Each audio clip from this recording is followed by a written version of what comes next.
বিষয় pitch factor এবং distribution factor. তো পিচ ফ্যাক্টর এবং ডিস্ট্রিবিউশন ফ্যাক্টর বোঝার আগে আমাদেরকে বুঝতে হবে ফুল পিচ ওয়াইন্ডিং এবং ফ্র্যাকশনাল পিচ ওয়াইন্ডিং।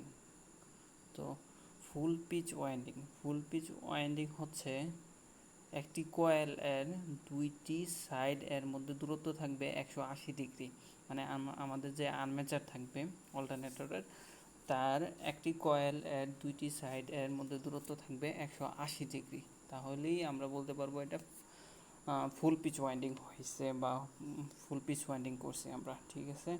তো আমরা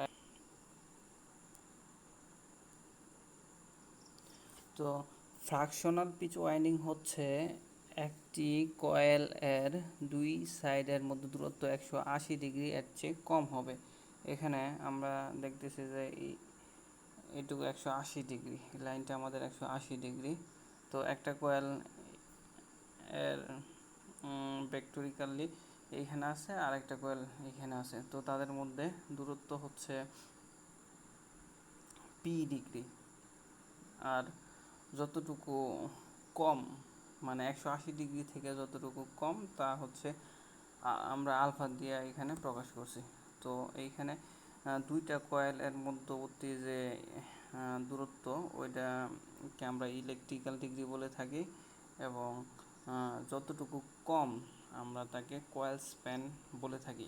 এই বিষয়গুলো আমাদের লাগবে যখন আমরা ম্যাথ করব, পিচ ফ্যাক্টর এবং ডিস্ট্রিবিউশন ফ্যাক্টর আর বের করব ম্যাথ করে, এবং যখন আমরা প্রমাণ করব তখনও লাগবে।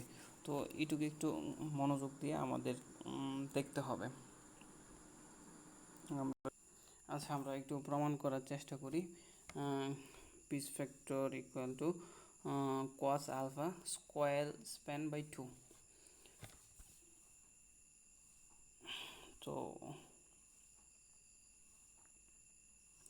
তো আমরা কয়েলে উৎপন্ন যে ভোল্টেজ ওইটা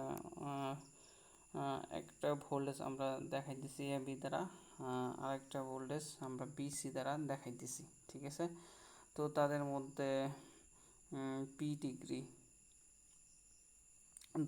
কয়েল দ্বয়ের মধ্যে দূরত্ব পি ডিগ্রি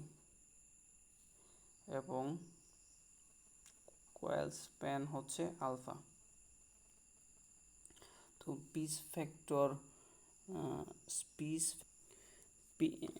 ফ্যাক্টর হচ্ছে আমাদের ফ্র্যাকশনাল পিচ ওয়াইন্ডিং ভোল্টেজ এবং ফুল পিচ ওয়াইন্ডিং ভোল্টেজের অনুপাত।